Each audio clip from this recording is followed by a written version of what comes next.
Pagbasa gikan sa basahon ni Propeta Isayas. Mao kini ang giingon sa Ginoo nga maoy naghimog dalan diha sa dagat ug agianan diha sa lawom nga katubigan, nga maoy naglaglag sa karwahe sa kabayo ug sa mga sundalo, mga pukan sila ug dili na makatindog, gipalong sila sama sa pabilo.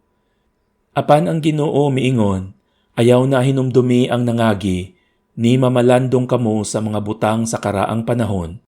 Karon magbuhat ako og bag-ong butang. Karon dayon motungha kini ug makita ninyo. Maghimo akog dalan didto sa kamingawan ug mga suba didto sa desyerto.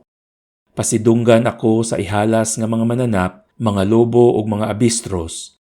Kay padagay dayon ko ang tubig didto sa kamingawan ug mga suba didto sa desyerto. Aron imnon sa pinili kong katawhan, ang katawhan nga akong giumol alang sa akong kaugalingon, aron daygon nila ako. Pagbasa gikan sa sulat ni San Pablo ngadto sa mga taga-Filipos.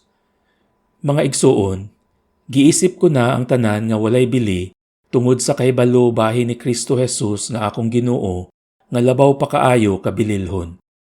Tungod kaniya gisalikway ko ang tanan ug giisip kong basura lamang aron maangkon ko si Kristo ug mahiusa kaniya sa hingpit.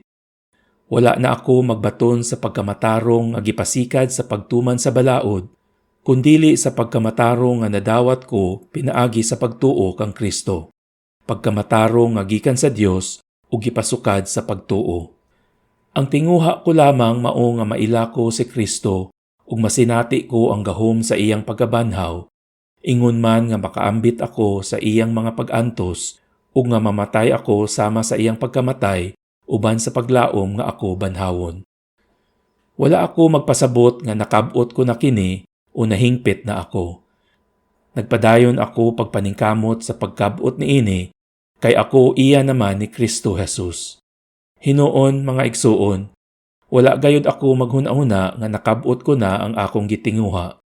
Ang gihimo ko mao ang paghikalimot sa nangagi ug ang pagpaningkamot kutob sa mahimo ko aron makaabot sa dag-anan. Busa nagdagan ako diretso gayud sa dag-anan aron maangkon ko ang ganti nga mao ang pagkatinawag sa Dios pinaagi kang Kristo Jesus ngadto sa kinabuhing walay katapusan. Pagbasa gikan sa Ebanghelyo sumala ni San Juan. Unya ang tanan na mauli apan miadto si Jesus sa bungtod sa mga olibo. Sayo sa pagkabuntag mibalik siya sa templo. Mialirong kaniya ang mga tawo ug milingkod siya ug nanudlo kanila. Ang mga magtutudlo sa balaod ug ang mga Pariseyo nagdalag usa ka babayi nga hisakpan nga nanapaw ug siya gipaatubang nila sa tanan. Miingon sila kang Jesus, magtutudlo, kining babayhana hisakpan nga nanapaw.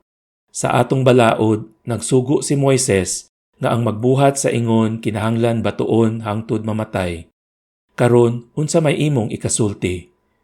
Gisulti nila kini aron pagbitik kaniya ug sa ingon ikasumbong nila siya.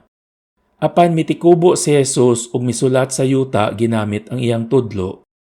Ug samtang nagbarog sila didto nga nangutana, mituyhad si Jesus ug miingon kanila, bisag kinsa kaninyo nga wala makasala, maoy paunaha pagbato kaniya. Unya mitikubo siya pag-usab ug misulat sa yuta. Sa pagkadungog nila sa gisulti ni Jesus, nag-iyahay silag pamahawa, una ang mga tigulang. Nahibilin si Jesus ug ang babayi nga nagbarog gihapon didto.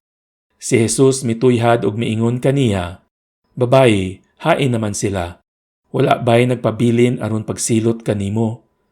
Wala, sir, siya mitubag. Kun mao kana, si Jesus miingon kaniya, dili usab ako musilot kanimo. Lakaw na ug ayaw na pagpakasala.